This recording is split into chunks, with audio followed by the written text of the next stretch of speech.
Hi hello ನಮಸ್ತೆ ಎಲ್ಲರಿಗೂ info media ಜಗತ್ತು ಚಾನಲಿನ ಮತ್ತೊಂದು ವಿಡಿಯೋಗೆ ಸ್ವಾಗತ ಸುಸ್ವಾಗತ. ಸ್ನೇಹಿತರೆ, ಎಲ್ಲರೂ ಹೇಗಿದ್ದೀರಾ? ಎಲ್ಲರೂ ಚೆನ್ನಾಗಿದ್ದೀರಾ ಅಂದ್ಕೊಂಡಿದ್ದೀನಿ. ನಾನು ಕೂಡ ತುಂಬಾ ಚೆನ್ನಾಗಿದ್ದೀನಿ. ಎಲ್ಲರೂ ಚೆನ್ನಾಗಿದ್ದೀರಾ ಅಂದ್ಕೊಂಡು ಭಾವಿಸ್ಕೊಂಡು ಇವತ್ತಿನ ಒಂದು ವಿಡಿಯೋನ ಶುರು ಮಾಡಿಬಿಡೋಣ. ಇವತ್ತಿನ ಒಂದು ವಿಡಿಯೋದಲ್ಲಿ ವೃಶ್ಚಿಕ ರಾಶಿಯವರಿಗೆ ಜನವರಿ ತಿಂಗಳಲ್ಲಿ ಸಾಕಷ್ಟು ಬದಲಾವಣೆಯನ್ನು ನೋಡಲಿದ್ದೀರಿ ಸ್ನೇಹಿತರೆ. ಯಾವುದರಲ್ಲಿ ಅಂದರೆ ನಿಮ್ಮ ವ್ಯಾಪಾರದಲ್ಲಿ, ವ್ಯವಹಾರದಲ್ಲಿ, ಹಣಕಾಸಿನಲ್ಲಿ, ವೃತ್ತಿ ಜೀವನದಲ್ಲಿ, ನಿಮ್ಮ ಉದ್ಯೋಗದಲ್ಲಿ ಮತ್ತು ನಿಮ್ಮ ಆರೋಗ್ಯದಲ್ಲಿ ಏನೆಲ್ಲ ಬದಲಾವಣೆಯನ್ನು ನೋಡಲಿದ್ದೀರಿ, ಯಾವುದರ ಬಗ್ಗೆ ಮುನ್ನೆಚ್ಚರಿಕೆಗಳನ್ನು ತೆಗೆದುಕೊಳ್ಬೇಕು, ಏನೆಲ್ಲ ಪರಿಹಾರಗಳನ್ನು ಮಾಡಿದರೆ ಒಳಿತಾಗಲಿದೆ, ಒಟ್ಟಾರೆಯಾಗಿ ವೃಶ್ಚಿಕ ರಾಶಿಯವರ ಭವಿಷ್ಯ ಹೀಗಿರಲಿದೆ, ಯಾವುದರ ಬಗ್ಗೆ ಎಚ್ಚರಿಕೆ ವಹಿಸಬೇಕು, ಏನೆಲ್ಲ ಅದೃಷ್ಟದ ಫಲಗಳನ್ನು ಗಳಿಸಲಿದ್ದೀರಿ ಅನ್ನೋದನ್ನ ಒಟ್ಟಾರೆಯಾಗಿ ತಿಳಿಸ್ಕೊಡ್ತಾ ಹೋಗ್ತೀನಿ. ಇದನ್ನೆಲ್ಲ ಕಂಪ್ಲೀಟಾಗಿ ತಿಳ್ಕೋಬೇಕು, ಸಣ್ಣ ಪುಟ್ಟ ಪರಿಹಾರಗಳನ್ನು ಫಾಲೋ ಮಾಡಬೇಕು ಅಂದರೆ ಎಲ್ಲೂ ಕೂಡ ವಿಡಿಯೋನ ಸ್ಕಿಪ್ ಮಾಡಬಾರ್ದು. ಅಂದರೆ ವಿಡಿಯೋನ ಕಟ್ ಮಾಡಿ ಓಡಿಸ್ಕೊಂಡು ಹೋಗಿ ನೋಡ್ತೀರಾ, ಇದು ಫುಲ್ ಇನ್ಫಾರ್ಮೇಷನ್ ಅರ್ಥ ಆಗಲ್ಲ. ಸೊ ಹಾಗಾಗಿ ಎಲ್ಲ ವಿಡಿಯೋದಲ್ಲೂ ತಿಳಿಸ್ತಾ ಇರ್ತೀನಿ. ಮೊದಲಿಂದ ಕೊನೆ ತನಕ ವಿಡಿಯೋನ ವಾಚ್ ಮಾಡಿ. ವಿಡಿಯೋದಲ್ಲಿ ಒಳ್ಳೆ ಮಾಹಿತಿ ಸಿಕ್ಕಿದ್ದಲ್ಲಿ ತಪ್ಪದೆ ವಿಡಿಯೋಗೊಂದು ಲೈಕ್ ಕೊಟ್ಟು, ಇನ್ನೂ ನನ್ನ ಚಾನಲ್ನ ಸಬ್ಸ್ಕ್ರೈಬ್ ಮಾಡ್ಕೊಂಡಿಲ್ಲ ಅಂದರೆ ಇನ್ಫಾ ಮೀಡಿಯಾಗೆ ಸಬ್ಸ್ಕ್ರೈಬ್ ಆಗಿ ನಿಮ್ಮ ಅಭಿಪ್ರಾಯಗಳನ್ನು ಕಮೆಂಟ್ ಬಾಕ್ಸಲ್ಲಿ ತಿಳಿಸಿ. ಯಾರೆಲ್ಲ ಸಬ್ಸ್ಕ್ರೈಬ್ ಮಾಡ್ಕೊಂಡಿದ್ದೀರಾ ಅವರಿಗೆ ಥ್ಯಾಂಕ್ ಯು ಸೋ ಮಚ್ ಅಂತ ಹೇಳ್ತಾ ವಿಡಿಯೋದ ಕಡೆ ಗಮನ ಕೊಟ್ಬಿಡೋಣ. ವೃಶ್ಚಿಕ ರಾಶಿ ಭವಿಷ್ಯ ಜನವರಿ 2026ರಲ್ಲಿ ಸ್ನೇಹಿತರೆ. ವೃಶ್ಚಿಕ ರಾಶಿಯ ಗ್ರಹ ಸ್ಥಿತಿಗಳು ಜನವರಿ 2026ರಲ್ಲಿ ಹೇಗಿರಲಿದೆ ಅಂದರೆ, ಶುಕ್ರ ಧನು ರಾಶಿಯಿಂದ 2ನೇ ಮನೆಯಿಂದ ಮಕರ ರಾಶಿಗೆ 3ನೇ ಮನೆಗೆ ಜನವರಿ 13ರಂದು ಸಂಚಾರವನ್ನು ಮಾಡಲಿದ್ದಾರೆ. ಇನ್ನು ಗುರು ಮಿಥುನದಲ್ಲಿ 8ನೇ ಮನೆಯಲ್ಲಿ ತಿಂಗಳ ಪೂರ್ತಿ, ಶನಿ ಮೀನದಲ್ಲಿ 5ನೇ ಮನೆಯಲ್ಲಿ ತಿಂಗಳ ಪೂರ್ತಿ, ರಾಹು ಕುಂಭದಲ್ಲಿ 4ನೇ ಮನೆಯಲ್ಲಿ, ಕೇತು ಸಿಂಹದಲ್ಲಿ 10ನೇ ಮನೆಯಲ್ಲಿ. ಇದು ಗ್ರಹಗಳ ಸಂಚಾರ, ಗ್ರಹಗಳ ಸ್ಥಾನ ಬದಲಾವಣೆ, ಗ್ರಹಗಳ ಸ್ಥಿತಿ ಅಂತಲೇ ಹೇಳಬಹುದು. ಈ ಬದಲಾವಣೆಯಿಂದ ನಿಮ್ಮ ಜೀವನದಲ್ಲಿ ಸಾಕಷ್ಟು ಏರುಪೇರುಗಳನ್ನು ನೋಡಲಿದ್ದೀರಿ. ಅದು ವ್ಯಾಪಾರದಲ್ಲಾಗಬಹುದು, ವ್ಯವಹಾರದಲ್ಲಾಗ್ಬೋದು, ನಿಮ್ಮ ಜೀವನದಲ್ಲಾಗ್ಬೋದು, ಕುಟುಂಬದಲ್ಲಾಗಬಹುದು. ಸ್ನೇಹಿತರೆ, ಸಾಕಷ್ಟು ಏರುಪೇರುಗಳನ್ನು ನೋಡಲಿದ್ದೀರಿ. ಏನೆಲ್ಲ ಅದೃಷ್ಟದ ಫಲಗಳನ್ನು ಗಳಿಸಲಿದ್ದೀರಿ, ಯಾವುದರ ಬಗ್ಗೆ ಎಚ್ಚರಿಕೆ ವಹಿಸಬೇಕು ಅನ್ನೋದನ್ನ ತಿಳಿಸ್ಕೊಡ್ತಾ ಹೋಗ್ತೀನಿ. ಈ ಅದೃಷ್ಟ ರಾಶಿ ನಿಮ್ಮ ಕುಟುಂಬದಲ್ಲಿ ಮತ್ತು ನಿಮ್ಮ ಸ್ನೇಹಿತರಲ್ಲಿ ಇದ್ದರೆ ತಪ್ಪದೆ ಅವ್ರಿಗೂ ಕೂಡ ವಿಡಿಯೋವನ್ನು ಶೇರ್ ಮಾಡಿ. ಯಾಕಂದರೆ ನಿಮ್ಮ ಕಡೆಯಿಂದ ಅವರ ಅದೃಷ್ಟ ಭವಿಷ್ಯವನ್ನು ತಿಳ್ಕೊಂಡಂಗಾಗುತ್ತೆ. ಓಕೆ, ವೃಶ್ಚಿಕ ರಾಶಿಯವರಿಗೆ ಜನವರಿ 12ರಿಂದ ಏನೆಲ್ಲ ಬದಲಾವಣೆಯನ್ನು ನೋಡಲಿದ್ದೀರಿ. ಜನವರಿ ಮಾಸಿಕ ಭವಿಷ್ಯ ಬಗ್ಗೆ ಹೇಳೋದಾದರೆ, ಜನವರಿ ತಿಂಗಳು ನಿಮಗೆ ಬಹಳ ಪ್ರಾಯೋಗಿಕ ಮನಸ್ಥಿತಿಯೊಂದಿಗೆ ಪ್ರಾರಂಭವಾಗುತ್ತದೆ. ನೀವು ಹಣ, ಜವಾಬ್ದಾರಿಗಳು, ಕುಟುಂಬದ ಅಗತ್ಯಗಳು ಮತ್ತು ಮುಂದೆ ಏನು ಮಾಡಬೇಕು ಎಂಬುದರ ಕುರಿತು ಯೋಚಿಸುತ್ತಿರುವಿರಿ. ನಿಮ್ಮಲ್ಲಿ ಕೆಲವರು ಕೆಲಸ, ಮನೆ ಮತ್ತು ಭವಿಷ್ಯದ ಯೋಜನೆಗಳು, ಹೀಗೆ ಒಂದೇ ಬಾರಿಗೆ ಅನೇಕ ವಿಷಯಗಳನ್ನು ಮನಸ್ಸಿನಲ್ಲಿಟ್ಕೊಳ್ಳುತ್ತಿರುವಂತೆ ಭಾವಿಸಬಹುದು. ಆದರೆ ತಿಂಗಳ ದ್ವಿತೀಯಾರ್ಧದಲ್ಲಿ ಸ್ನೇಹಿತರೆ ರಿದಮ್ ಬದಲಾಗುತ್ತದೆ. ತಿಂಗಳ ಮಧ್ಯದ ನಂತರ ನಿಮ್ಮ ಆತ್ಮವಿಶ್ವಾಸ ಹೆಚ್ಚಾಗುತ್ತದೆ ಮತ್ತು ನಿಮ್ಮ ಧ್ವನಿ ಬಲವಾಗಿರುತ್ತದೆ. ನೀವು ಹೆಚ್ಚು ಸ್ಪಷ್ಟವಾಗಿ ಮಾತನಾಡಲು, ತ್ವರಿತ ನಿರ್ಧಾರಗಳನ್ನು ತೆಗೆದುಕೊಳ್ಳಲು ಮತ್ತು ಧೈರ್ಯದಿಂದ ಮುಂದುವರಿಯಲು ಪ್ರಾರಂಭಿಸಬಹುದು. 8ನೇ ಮನೆಯಲ್ಲಿರುವ ಗುರು, ಅಷ್ಟಮ ಗುರು, ನಿಮ್ಮನ್ನು ಭಾವನಾತ್ಮಕವಾಗಿ ಆಳವಾಗಿಸುತ್ತಾನೆ. ನೀವು ಅದನ್ನು ಹೊರಗೆ ತೋರಿಸಿದ್ದರೂ ಸ್ನೇಹಿತರೆ ವಿಷಯಗಳನ್ನು ಬಲವಾಗಿ ಅನುಭವಿಸಬಹುದು. 5ನೇ ಮನೆಯಲ್ಲಿರುವಂತಹ ಶನಿ ಪ್ರೀತಿ, ಮಕ್ಕಳು, ಸೃಜನಶೀಲ ವಿಷಯಗಳಲ್ಲಿ ತಾಳ್ಮೆಯನ್ನು ಕಲಿಸುತ್ತಾನೆ. ಆದ್ದರಿಂದ ಜನವರಿಯಲ್ಲಿ ಆತುರ ಪಡುವ ತಿಂಗಳಲ್ಲ ಸ್ನೇಹಿತರೆ, ಇದು ಸರಿಯಾದ ದಿಕ್ಕನ್ನು ಆರಿಸುವಂತಹ ಮತ್ತು ಹಂತವಾಗಿ ಮುಂದುವರಿಯುವಂತಹ ತಿಂಗಳು ಅಂತಲೇ ಹೇಳಬಹುದು. ಸೊ ಹಾಗಾಗಿ ಸಾಕಷ್ಟು ಬದಲಾವಣೆಯನ್ನು ಗ್ರಹ ಸಂಚಾರಗಳಿಂದ ನೋಡಲಿದ್ದೀರಿ. ಇನ್ನು ನಿಮ್ಮ ವೃತ್ತಿ ಬಗ್ಗೆ, ಉದ್ಯೋಗದ ಬಗ್ಗೆ, ನಿಮ್ಮ ಹಣಕಾಸಿನ ಬಗ್ಗೆ ಹೇಳೋದಾದರೆ ಏನೆಲ್ಲ ಬದಲಾವಣೆಯನ್ನು ನೋಡಲಿದ್ದೀರಿ ವೃಶ್ಚಿಕ ರಾಶಿಯವರು, ಯಾವುದರ ಬಗ್ಗೆ ಎಚ್ಚರಿಕೆ ವಹಿಸಬೇಕು ಅನ್ನೋದನ್ನ ನೋಡ್ತಾ ಹೋಗೋಣ. ಮೊದಲನೇದಾಗಿ ಸ್ನೇಹಿತರೆ, ಹಣಕಾಸಿನ ಬಗ್ಗೆ. ಜನವರಿಯಲ್ಲಿ ಹಣವು ಒಂದು ಪ್ರಮುಖ ವಿಷಯವಾಗಿದೆ. ಮೊದಲಾರ್ಧದಲ್ಲಿ ಆದಾಯ ಮತ್ತು ಕುಟುಂಬದ ಖರ್ಚುಗಳತ್ತ ಗಮನವಿರುತ್ತದೆ. ನಿಮ್ಮಲ್ಲಿ ಕೆಲವರು ದೊಡ್ಡ ಖರೀದಿಯನ್ನು ಯೋಜಿಸಬಹುದು, ಸಾಲವನ್ನು ನಿರ್ವಹಿಸಬಹುದು ಅಥವಾ ಮನೆಯಲ್ಲಿ ಹಣದ ಅರಿವನ್ನು ಮರುಹೊಂದಿಸಬಹುದು. 8ನೇ ಮನೆಯಲ್ಲಿರುವ ಗುರು ಸಾಮಾನ್ಯವಾಗಿ ಬ್ಯಾಂಕಿಂಗ್, ಹಣ ಬಗ್ಗೆ ಯೋಚಿಸುವಂತೆ ಮಾಡುತ್ತದೆ. ಹೆಚ್ಚು ಉಳಿತಾಯ ಮಾಡುವುದು, ವಿಮೆ ಖರೀದಿಸುವುದು, ಸಾಲಗಳನ್ನು ತೀರಿಸುವುದು ಅಥವಾ ಕುಟುಂಬದ ದೀರ್ಘಕಾಲೀನ ಭದ್ರತೆಯನ್ನು ರಕ್ಷಿಸುವುದು ನಿಮಗೆ ಅನಿಸಬಹುದು. ಆ ಆಲೋಚನೆಗೆ ಈಗ ಸರಿಯಾಗಿದೆ ಸ್ನೇಹಿತರೆ. ತಿಂಗಳ ಮಧ್ಯದ ನಂತರ ಹಣದ ನಿರ್ಧಾರಗಳು ಚುರುಕಾಗುತ್ತವೆ. ಏನನ್ನು ಇಟ್ಕೊಳ್ಬೇಕು, ಏನನ್ನೋ ಕಡಿತಗೊಳಿಸಬೇಕು ಮತ್ತು ನಿಮ್ಮ ಹಣ ಎಲ್ಲಿ ಸೋರಿಕೆಯಾಗುತ್ತಿದೆ ಎಂಬ ಬಗ್ಗೆ ನೀವು ಉತ್ತಮ ಸ್ಪಷ್ಟತೆ ಸಿಗಬಹುದು. ನಿಮ್ಮಲ್ಲಿ ಕೆಲವರು ಸಂಗಾತಿ, ಕುಟುಂಬ ಅಥವಾ ತಡವಾದ ಹಣ ಬರುವ ಮೂಲಕ ಸಹಾಯ ಬೆಂಬಲವನ್ನು ಪಡೆಯಬಹುದು. 4ನೇ ಮನೆಯಲ್ಲಿರುವಂತಹ ರಾಹು ಮನೆಯ ಸೌಕರ್ಯ, ಗೆಜೆಟ್ಗಳು, ರಿಪೇರಿ ಮತ್ತು ವಾಹನ ವಿಷಯಗಳಿಗೆ ಸ್ನೇಹಿತರೆ ಖರ್ಚು ಮಾಡಲು ಪ್ರಚೋದಿಸಬಹುದು. ಅಗತ್ಯವನ್ನು ಪರಿಶೀಲಿಸಿದ ನಂತರವೇ ಖರ್ಚು ಮಾಡಿ. ಸುಮ್ಮನೆ ಸಾಲ ನೀಡಬೇಡಿ. ನಿಮ್ಮ ಆರ್ಥಿಕ ಗಡಿಗಳನ್ನು ಬಲವಾಗಿ ಇಟ್ಕೊಳ್ಳಿ ಸ್ನೇಹಿತರೆ, ಒಳಿತಾಗಲಿದೆ.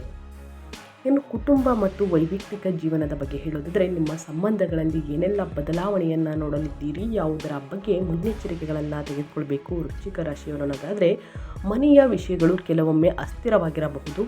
4ನೇ ಮನೆಯಲ್ಲಿರುವ ರಾಹು ಮನಸ್ಸನ್ನು ನೆಲೆಗೊಳ್ಳದ ಭಾವನೆಯನ್ನು ಉಂಟು ಮಾಡಬಹುದು. ಎಲ್ಲವೂ ಸರಿಯಾಗಿದ್ದರೂ ಕೂಡ ಏನೋ ಬದಲಾಗಬೇಕಾಗಿದೆ ಎಂದು ನೀವು ಭಾವಿಸಬಹುದು. ನಿಮ್ಮಲ್ಲಿ ಕೆಲವರು ಮನೆಯನ್ನು ಮರುಹೊಂದಿಸಬಹುದು, ನವೀಕರಣವನ್ನು ಯೋಜಿಸಬಹುದು ಅಥವಾ ಸ್ಥಳಾಂತರಗೊಳ್ಳುವ ಪ್ರಚೋದನೆಯನ್ನು ಅನುಭವಿಸಬಹುದು. ಮೊದಲಾರ್ಧದಲ್ಲಿ ಮಾತು ಮುಖ್ಯ. 2ನೇ ಮನೆಯಲ್ಲಿರುವಂತಹ ಸೂರ್ಯ, ಕುಜ, ಶುಕ್ರ ನಿಮ್ಮ ಮಾತುಗಳನ್ನು ತೀಕ್ಷ್ಣವಾಗಿಸಬಹುದು. ನೀವು ಏನಾದರೂ ಬಲವಾಗಿ ಹೇಳಬಹುದು ಮತ್ತು ನಂತರ ನಾನು ಆ ಅರ್ಥದಲ್ಲಿ ಹೇಳಿಲ್ಲ ಎಂದು ಭಾವಿಸಬಹುದು. ಆದ್ದರಿಂದ ವಿಶೇಷವಾಗಿ ಕುಟುಂಬದೊಂದಿಗೆ ಮೃದುವಾಗಿ ಮಾತನಾಡಿ ಸ್ನೇಹಿತರೆ, ಒಳಿತಾಗಲಿದೆ. ಪ್ರೀತಿ ಮತ್ತು ಮದುವೆಯಲ್ಲಿ 5ನೇ ಮನೆಯಲ್ಲಿರುವ ಶನಿ ಪ್ರಬುದ್ಧತೆಯನ್ನು ಕೇಳುತ್ತಾನೆ. ನೀವು ಸಂಬಂಧದಲ್ಲಿ ಇದ್ದರೆ ನೀವು ಸ್ಪಷ್ಟತೆಯನ್ನು ಬಯಸಬಹುದು. ಇದು ಎತ್ತ ಸಾಗುತ್ತಿದೆ, ಭವಿಷ್ಯದ ಯೋಜನೆ ಏನು? ಈ ತಿಂಗಳು ಗಂಭೀರ ಸಂಭಾಷಣೆಗಳನ್ನು ಬೆಂಬಲಿಸುತ್ತದೆ. ಕ್ಯಾಸುಲಾಗಿ ಹೇಳಬೇಕು ಅಂದರೆ ನಾಟಕವನ್ನಲ್ಲ ಸ್ನೇಹಿತರೆ. ನಿಮ್ಮಲ್ಲಿ ಕೆಲವರು ತಿಂಗಳ ಮಧ್ಯದ ನಂತರ ಒಡ ಹುಟ್ಟಿದವರು ಮತ್ತು ಹಳೆಯ ಸ್ನೇಹಿತರೊಂದಿಗೆ ಮರು ಸಂಪರ್ಕವನ್ನು ಸಾಧಿಸಬಹುದು. ಕರೆ, ಸಂದೇಶ ಅಥವಾ ಸಣ್ಣ ಭೇಟಿ. ಭಾವನೆಗಳು ಭಾರವಾಗಿದ್ದರೂ ಸ್ಫೋಟಕಗೊಳ್ಳಬೇಡಿ. ನೀವು ಶಾಂತವಾಗಿರುವಾಗ ಮಾತನಾಡಿ, ಎಲ್ಲದಕ್ಕೂ ಕೂಡ ಒಳಿತಾಗಲಿದೆ. ಸಣ್ಣ ಪುಟ್ಟ ಮನಸ್ತಾಪಗಳು, ಸ್ನೇಹಿತವಾದ ವಿವಾದಗಳು ಖಂಡಿತವಾಗಿಯೂ ಎಲ್ಲರ ಮನೆಯಲ್ಲಿ ಇದ್ದೇ ಇರುತ್ತದೆ.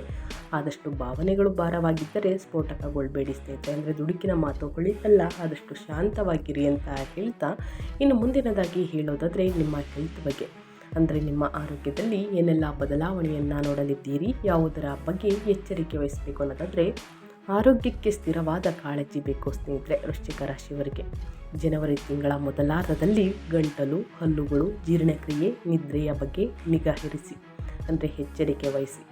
ಒತ್ತಡವು ದೇಹದ ಮೂಲಕ ಕಾಣಿಸಿಕೊಳ್ಳಬಹುದು. ನೀವು ಊಟವನ್ನು ಬಿಟ್ಟರೆ ಅಥವಾ ಅನಿಯಮಿತವಾಗಿ ತಿಂದರೆ ನಿಮ್ಮ ದೇಹವು ದೂರ ನೀಡುತ್ತದೆ. ತಿಂಗಳ ಮಧ್ಯದ ನಂತರ ಶಕ್ತಿ ಸುಧಾರಿಸುತ್ತದೆ ಮತ್ತು ನೀವು ಹೆಚ್ಚು ಸಕ್ರಿಯರಾಗುತ್ತೀರಿ. ಆದರೆ 3ನೇ ಮನೆಯಲ್ಲಿರುವಂತಹ ಕುಜ ಸಣ್ಣ ಪುಟ್ಟ ಗಾಯಗಳು, ಭುಜ, ಕೈ ನೋವು ಅಥವಾ ನೀವು ಆತರ ಪಟ್ಟರೆ ಪ್ರಯಾಣದ ಆಯಾಸವನ್ನು ಉಂಟು ಮಾಡಬಹುದು. ಆದಷ್ಟು ಎಚ್ಚರಿಕೆಯಿಂದ ವಾಹನವನ್ನು ಚಾಲನೆ ಮಾಡಿ. ಅತಿ ವೇಗ ಒಳ್ಳೆಯದಿಲ್ಲ. ಸಣ್ಣ ಪುಟ್ಟ ಗಾಯಗಳಾಗುವಂತಹ ಸೂಚನೆಯನ್ನು ಗ್ರಹಗಳು ಸೂಚಿಸುತ್ತಿದೆ ಅಂತಲೇ ಹೇಳಬಹುದು.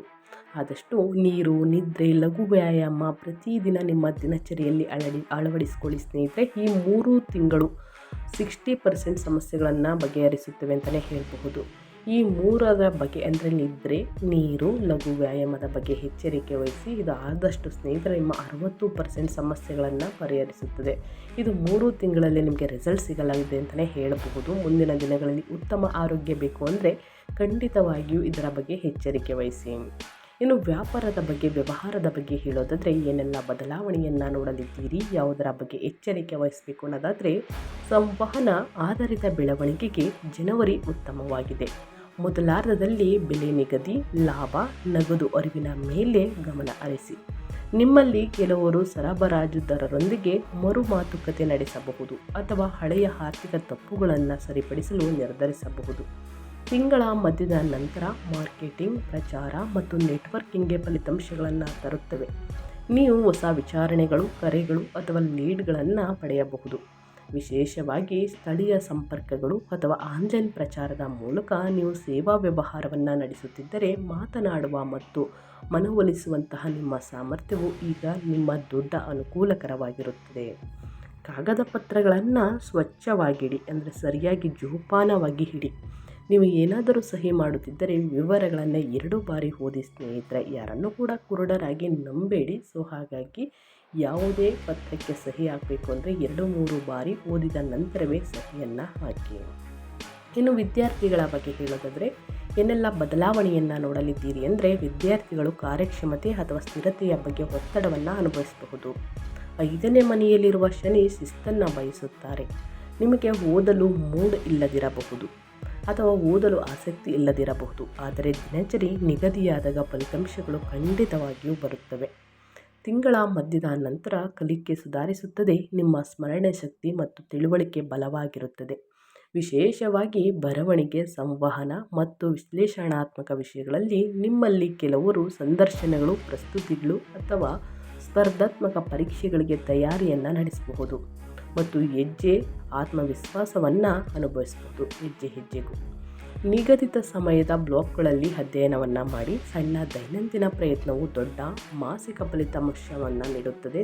ಹಾಗಾಗಿ ಸರಿಯಾದ ವೇಳಾಪಟ್ಟಿಯೊಂದಿಗೆ ಕೂತು ಅಧ್ಯಯನ ಮಾಡುವುದು ಬಹಳ ಮುಖ್ಯವಾಗುತ್ತದೆ ಸ್ನೇಹಿತರೆ.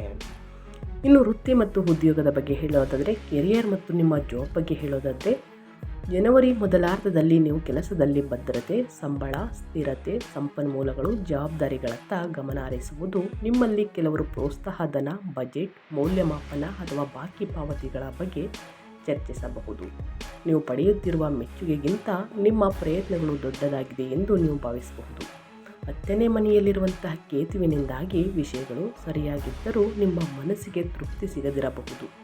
ನಾನು ಕಷ್ಟಪಟ್ಟು ಕೆಲಸ ಮಾಡುತ್ತಿದ್ದೇನೆ, ಆದರೆ ಅದು ಯಾಕೋ ಖಾಲಿಯಾಗಿದೆ ಎಂದು ಅನಿಸಬಹುದು. ನೀವು ಯೋಚಿಸಬಹುದು, ಇನ್ನೊಂದು ತಾತ್ಕಾಲಿಕ ಹಂತ, ಇದು ನಿಮಗಾಗಿ ಯಶಸ್ಸು ಎಂದರೇನು ಎಂಬುದನ್ನು ಮರುವ್ಯಾಖ್ಯಾನಿಸಲು ನಿಮ್ಮನ್ನು ಪ್ರೇರೇಪಿಸುತ್ತದೆ. ಜನವರಿ ತಿಂಗಳ ನಂತರ ಅಂದರೆ 15ನೇ ತಾರೀಕು ನಂತರ 3ನೇ ಮನೆಗೆ ಪರಾಕ್ರಮ ಸ್ಥಾನಕ್ಕೆ ಸಕ್ರಿಯವಾಗುತ್ತದೆ. ಇಲ್ಲಿ ನೀವು ಸಂವಹನ ಮತ್ತು ಉಪಕ್ರಮದ ಮೂಲಕ ಗೆಲ್ಲಲು ಪ್ರಾರಂಭಿಸುತ್ತೀರಿ. ನಿಮ್ಮಲ್ಲಿ ಕೆಲವರು ಸಭೆಗಳು, ತರಬೇತಿ ಅವಧಿಗಳು, ಪ್ರಸ್ತುತಿಗಳು, ಸಂದರ್ಶನಗಳು ಅಥವಾ ಕ್ಲೈಂಟ್ ಕಾರ್ಯಗಳಲ್ಲಿ ಭಾಗವಹಿಸಬಹುದು. ಜನವರಿ 16ರಂದು ಮನೆಗೆ ಪ್ರವೇಶಿಸುವಂತಹ ಕುಜ ಧೈರ್ಯವನ್ನು ನೀಡುತ್ತಾನೆ.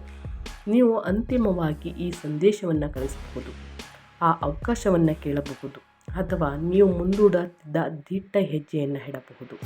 ನಿಮ್ಮಲ್ಲಿ ಕೆಲವರು ಮುಂದಿನ ಯೋಜನೆಯನ್ನು ಬದಲಾಯಿಸುವ ಕರೆಯನ್ನು ಪಡೆಯಬಹುದು. ಹೊಸ ಪ್ರಾಜೆಕ್ಟ್, ಹಠಾತ್ ಜವಾಬ್ದಾರಿ ಅಥವಾ ಕೆಲಸಕ್ಕೆ ಸಂಬಂಧಿಸಿದ ಪ್ರಯಾಣ. ಆತ್ಮವಿಶ್ವಾಸದಿಂದ ಮಾತನಾಡಿ, ಆದರೆ ಕೋಪದ ಉತ್ತರಗಳನ್ನು ತಪ್ಪಿಸಿ. ನಿಮ್ಮ ಮಾತುಗಳು ಈ ತಿಂಗಳು ನಿಮ್ಮ ಇಮೇಜನ್ನು ನಿರ್ಮಿಸಬಹುದು ಸ್ನೇಹಿತರೆ.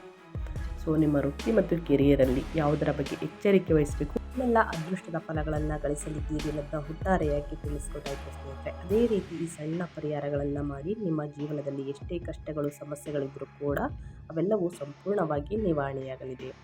ಆಂತರಿಕ ಶಕ್ತಿಗಾಗಿ ಪ್ರತಿದಿನ ಓಂ ನಮಃ ಶಿವಾಯ ಅಂತ 11 ಅಥವಾ 21 ಬಾರಿ ಜಪಿಸಿ ಒಳಿತಾಗಲಿದೆ. ಧೈರ್ಯ ಮತ್ತು ರಕ್ಷಣೆಗಾಗಿ ಮಂಗಳವಾರದಂದು ಹನುಮಾನ್ ಚಾಲಿಸವನ್ನು ಓದಿ.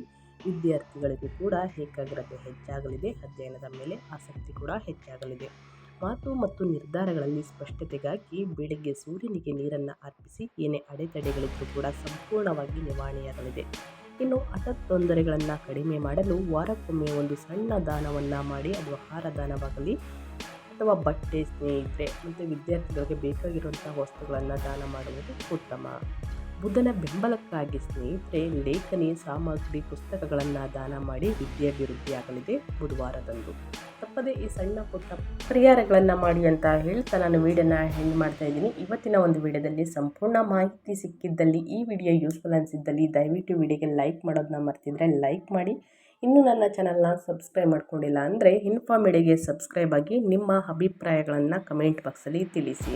ಯಾರೆಲ್ಲ ಸಬ್ಸ್ಕ್ರೈಬ್ ಮಾಡ್ಕೊಂಡಿದ್ದೀರಾ ಅವರಿಗೆ ಥ್ಯಾಂಕ್ ಯು ಸೋ ಮಚ್ ಅಂತ ಹೇಳ್ತಾ, ನಿಮಗೂ ಮತ್ತು ನಿಮ್ಮ ಕುಟುಂಬಕ್ಕೆ ತುಂಬಾ ಒಳ್ಳೆಯದಾಗಲಿ, ಶಿವನ ಆಶೀರ್ವಾದ ಸಿಗಲಿ. ಮತ್ತೊಂದು ವಿಡಿಯೋ ಜೊತೆ ಮತ್ತೊಂದು ಹೊಸ ಅಪ್ಡೇಟಲ್ಲಿ ಸಿಗ್ತೀನಿ. Thank you for watching.